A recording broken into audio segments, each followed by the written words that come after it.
e a paz acontecerá.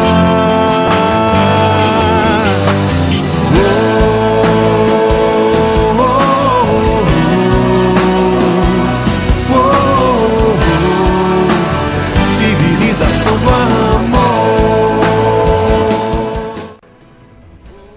Olá, esse vídeo então nós vamos falar, uma introdução à Constituição Pastoral Gaudium et Spes, como parte aí dos nossos seminários da disciplina de Doutrina Social da Igreja. Muito bem. É interessante que seja visto primeiramente esse vídeo para depois ir para o arquivo do PDF com o conteúdo do documento, pois aqui no vídeo nós vamos nos limitar a fazer essa ambientação e contextualização a respeito de como a igreja chegou a esse ponto, a esse documento. Então, muito bem. Fazendo uma visita às origens mais antigas, nós podemos trazer à memória alguns eventos. O Concílio de Trento ele aconteceu lá no século XVI e foi sucedido daí há uns 2 séculos pela Revolução Francesa. Então, no Concílio de Trento a gente tem determinadas formulações de várias coisas, formulações dogmáticas, e sobretudo com relação aos sacramentos, e na Revolução e no Concílio de Trento ele ainda é marcado por uma espécie mesmo de fechamento até, por parte da Igreja. Quando a gente pensa no contexto, na realidade da Revolução Francesa, e a gente tem a afirmação da liberdade, igualdade, fraternidade, e enfim, isso começa toda aquela discussão a respeito de alguns direitos que seriam fundamentais do homem, etc. A gente passa a perceber na igreja uma certa polarização, os dois chamados partidos intransigentes, também considerados como conservadores, e o outro partido que é o partido dos liberais. Então, dentro da própria igreja a gente começa a ter uma divisão aí, vamos dizer assim, de pensamento, de forma de concepção, e de pensamento para a colocação da igreja e dentro das suas questões, tanto adintra, a igreja olhando para dentro de si mesma, quanto adextra, a igreja olhando para fora de si e a sua realidade e suas relações com o mundo e com os demais homens. E aí a gente passa a perceber que há um certo fio condutor. Por mais que se discuta algumas ideias e alguns pontos que são mais liberais, o que a gente observa é que, de fato, há uma tendência conservadora na igreja.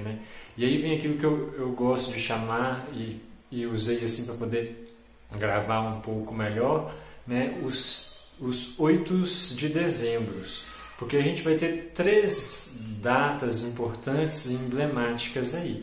São esses 8 de dezembro. 8 de dezembro de 1854, que a gente tem a proclamação do dogma da Imaculada Conceição. O 8 de dezembro de 1864, portanto 10 anos depois, em que a gente tem os sílabos de Pio IX, e 8 de dezembro de 1869, em que é convocado o Concílio Vaticano I. O que essas 3 datas aí de 8 de dezembro, elas têm para nos trazer, em certa medida, como evidência de uma tendência conservadora e de fechamento mesmo da igreja, é que todas elas se inserem num contexto de combate da igreja contra o racionalismo, contra o ateísmo, contra o laicismo, panteísmo e tantas outras posturas que são próprias da modernidade, de quando a gente tem essa revolução antropocêntrica, né? Essa virada antropocêntrica, desculpa, e a gente começa a ter uma mudança em diversos âmbitos da sociedade, né? Então, lá no Concílio de Trento, a gente tem uma reação à Revolução Protestante, né? A gente teve aí, na modernidade também muito próprio, essa revolução, a revolução científica e todos os avanços que a ciência vai dando e que começa a cobrar para si uma autonomia própria. E aí, ao longo da história, muitas vezes a igreja é vista como contrária a essa autonomia, né, da ciência. Enfim, quando a gente pensa então em todo o movimento que está acontecendo no mundo aí na modernidade, né, esses 3 8 de dezembro, eles se inserem em certa medida numa postura, talvez eu não diria tão combativa, embora eu tenha colocado assim nos slides e às vezes tenha usado essa expressão, mas mais no sentido de uma tentativa de resguardar a si mesma diante de tudo aquilo que para a igreja naquele momento parecia mudar em um ritmo demasiado acelerado, né? Enfim, então o que a gente vai ter aí é essa espécie de estabelecimento de uma polaridade no âmbito eclesial entre conservadores e liberais. Essa polarização é uma polarização, né, que ela vai se manter mesmo depois do século XIX, que é o século no qual se inserem esses 3 8 de dezembro aí, que nós abordamos, né? Então, quando a gente chega no século XX, a gente vai ter, então, a necessidade de um adornamento, como foi pedido, né, por João 23 e foi falado da necessidade, né, e aí ele vai, então, convocar um novo concílio, o Concílio Vaticano II, que inicia-se em 1962 e vai terminar em 1965. Interessante também no dia 8 de dezembro, né, dia da Imaculada Conceição. E aí o Concílio Vaticano II ele vai marcar, portanto, uma postura de renovação, como o próprio nome quer dizer, adornamento, essa necessidade de renovação, de atualização, né? A Igreja ela deseja se colocar numa postura diferente. Se até então, quando a gente pensa nos sílabos de Pio IX, quando a gente pensa, também tem outros exemplos aí na Quanta Cura, também do Pio IX, a gente pensa em diversas atitudes da Igreja que até então tinham sido dadas no sentido de uma preservação de si mesma. Agora, com o Concílio Vaticano II, a gente vê uma mudança de postura. E aí é interessante a gente pensar em acontecimentos recentes ou acontecimentos, né, que estejam localizados dentro desse século XX, né? No século XX, a humanidade experimentou a dureza e a frieza e os horrores das grandes guerras mundiais. Então, a Primeira Guerra Mundial, né, em 1914 e 1918, a Segunda Guerra Mundial de 1939 a 1945, além do que a gente pode citar aí também a questão dos regimes totalitários, e aí pensar nas questões de nazismo, né, de socialismo, enfim. E também a gente tem ali na década de 60 e 70, mas já no início da década de 60, porque o primeiro anticoncepcional entra em circulação no mercado em 1960 exatamente, né? A gente tem aí também a realidade da revolução sexual. Então, são eventos e acontecimentos dentro do século XX que vão marcar de forma muito profunda, né, esse chamamento de um concílio, de um novo concílio que se propõe a um adornamento, que se propõe a uma renovação e a uma atualização. Então, todo esse contexto de horrores, esse contexto de violação de liberdades, que no início até mesmo a própria igreja teve dificuldades de lidar com a forma como isso vinha sendo ali proposta a partir da Revolução Francesa, que, convenhamos, também não foi tanto uma proposta, mas tinha muita imposição também, a gente bem sabe, e a gente tem aí de fato um sentimento de combatividade, é claro, né, marcado pelo anticlericalismo, que também é próprio aí desses contextos, não só do século XX, já de bem antes, né, porque a gente está falando desde lá da Revolução Francesa, o anticlericalismo é algo muito forte, mas todas essas questões estão marcando aí, né, e trazendo essas dificuldades. Diante de tudo isso, a igreja, que até então tinha tido uma postura de fechamento, resolve então com o Concílio Vaticano II, chamando o Concílio Vaticano II, propor-se a um adornamento, a uma renovação.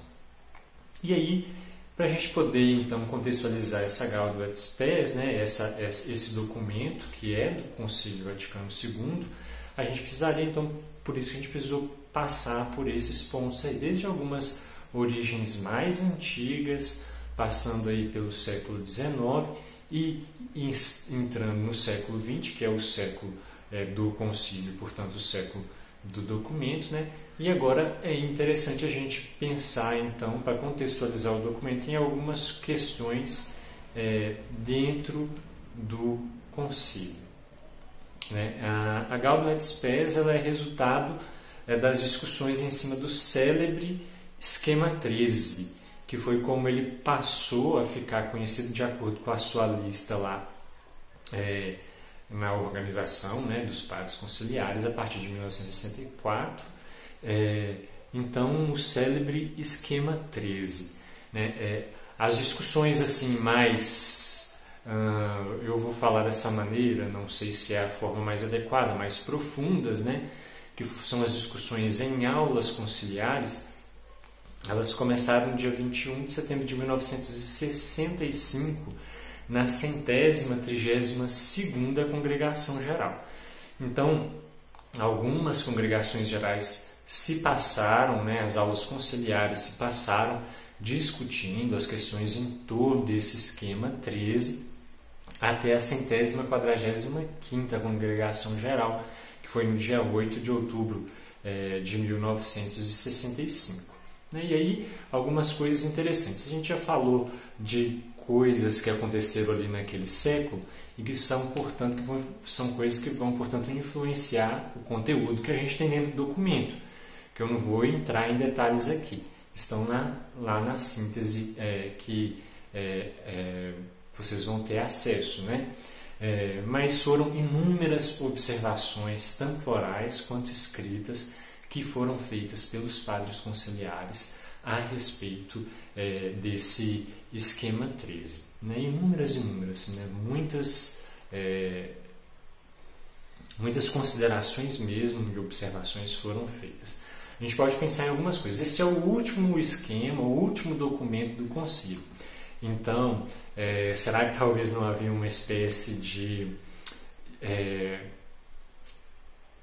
pavor, né? de tensão, já que o concílio ia terminar e que esse seria o último documento escrito, então para que se inserissem alguns elementos e pontos de discussão, né, ali dentro desse esquema, para que saísse, portanto, no documento. Afinal de contas, um concílio é um concílio, né, o peso que isso tem histórico, né, dentro da igreja, não só dentro da igreja, mas também dentro do mundo.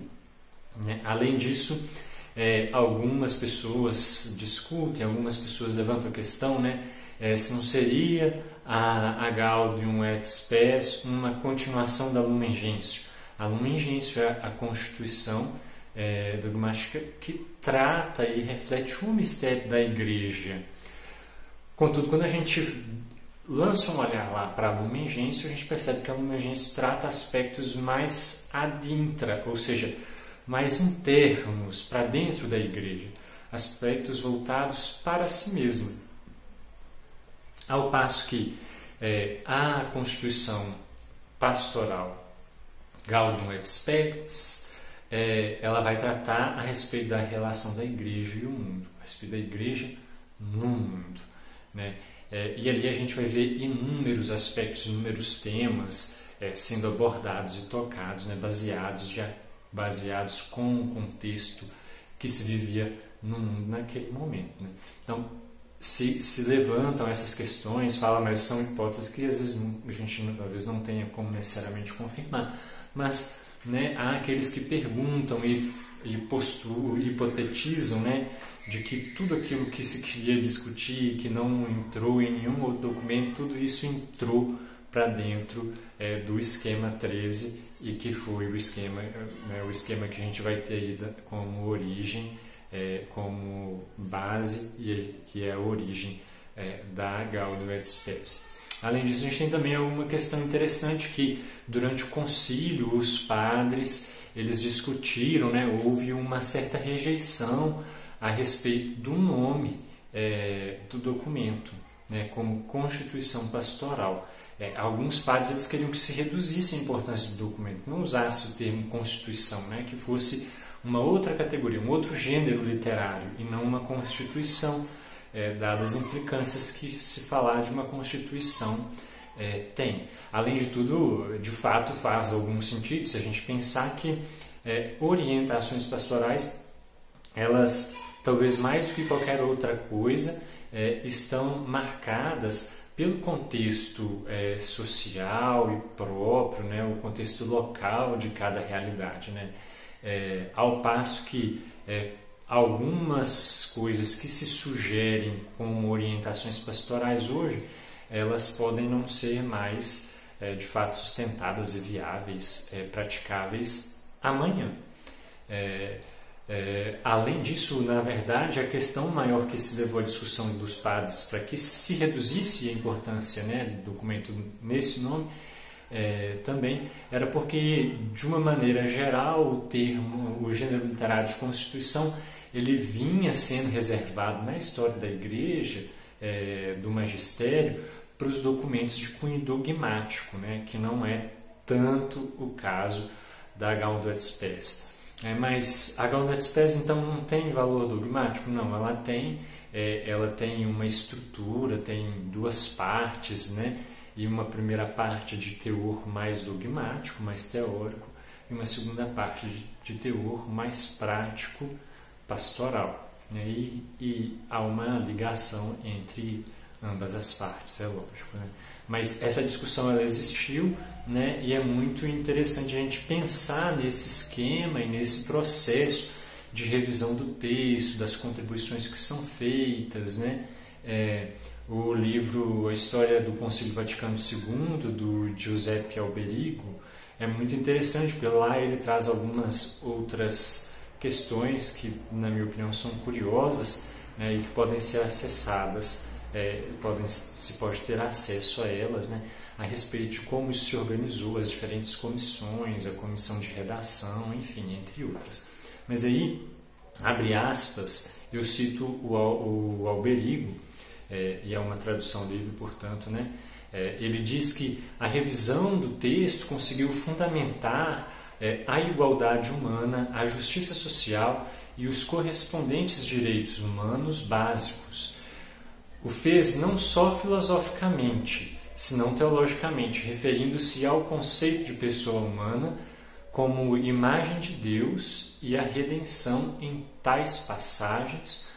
O concílio superou a maneira anterior de fundamentar a doutrina social da Igreja mediante o recurso ao direito natural. Então a gente percebe que o documento ele insere de fato algo de novo, como o próprio Concílio Vaticano II em si traz muita coisa de nova aí para a gente em termos de igreja, de realidade eclesial, né?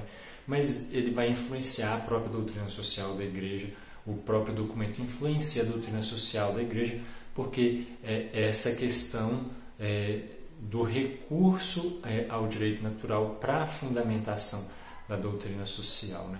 E o documento não para também por aí, porque ele traz também uma fundamentação teológica profunda, e quem tiver a oportunidade de ler diretamente o documento vai captar isso ainda melhor, né? Outra curiosidade interessante é que Paulo VI fez uma viagem a Nova York para discursar à ONU, e a gente estava dentro do período do concílio, e aquilo teve um marco tão profético na história da igreja que todos os padres unanimemente, todos os padres do concílio unanimemente votaram para que a viagem, a visita de Paulo VI à ONU fosse incluída nas atas do concílio, porque marcou de forma muito forte o que estava lá na origem da convocação do concílio, que era o adjornamento, e ela se inseriu, e essa viagem e o próprio pronunciamento foram de um tamanho gigantesco, né? E se inseriram muito bem dentro daquilo que se propunha o concílio e que estava muito fortemente marcado na Gaudium et Spes, né? É esse o discurso famoso da célebre frase, né, de Paulo VI, de que a igreja é perita em humanidades e por isso ela estava aí capacitada a contribuir, né? Além disso, o Alberigo, na História dos Concílios, vai também pontuar 4 problemas que preocupavam especialmente o concílio e a opinião pública e que foram discutidos no concílio e que são temas presentes dentro da Gaudium et Spes, né?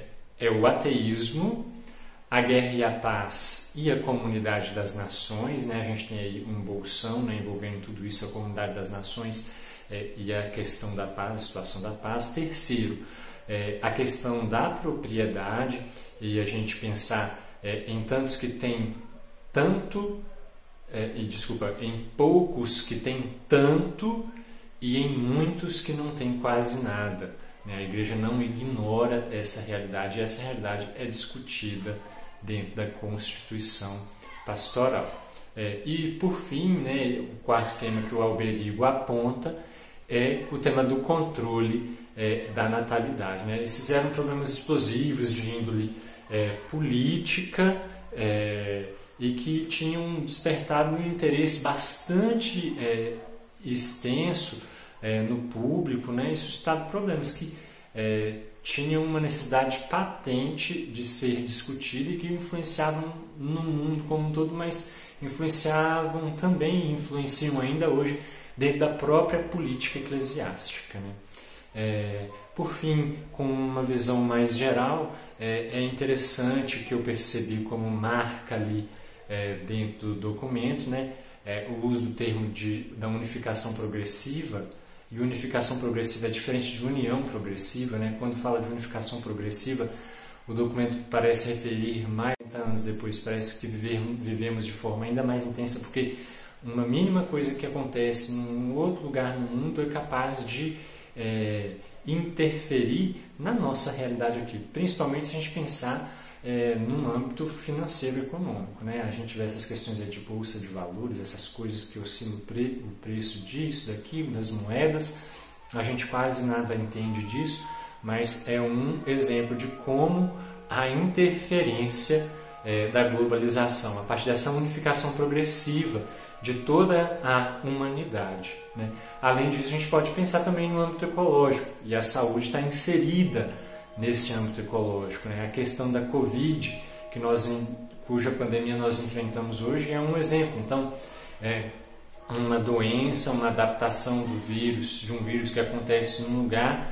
e gera uma doença infecciosa e ela se espalha por todo o mundo, né? E gera o que tem gerado. Então, a gente tem aí uma questão muito interessante a respeito dessa globalização, já que hoje a dinâmica de transporte, né, de mudança é hoje muito mais fácil, né? Além disso, outros termos que são bem recorrentes e parecem interessantes no documento são o bem comum, justiça e reino de Deus. Esses 3 termos eles se interligam, né? Porque o bem comum é o fim de tudo, a finalidade de tudo, sempre da atividade humana e como nós devemos agir, né? E isso daí está posto para o estabelecimento de uma realidade de justiça. E essa realidade de justiça, ela está de acordo e paralela com a instauração e a realização do reino de Deus, que já acontece agora, mas não em plenitude, porque essa vai vir a acontecer com a vinda do Senhor Jesus Cristo. Então, enfim, é isso. Eu espero que tenha dado uma base e uma contextualização interessante para que você possa pegar então a síntese e futuramente, ou mesmo que diretamente, e o que é melhor, pegar diretamente o documento para fazer a leitura dessa Constituição, que é riquíssima e bela no tesouro. É hora de despertar, Muito obrigado. acordar para a realidade, construir nessa cidade a civilização do amor.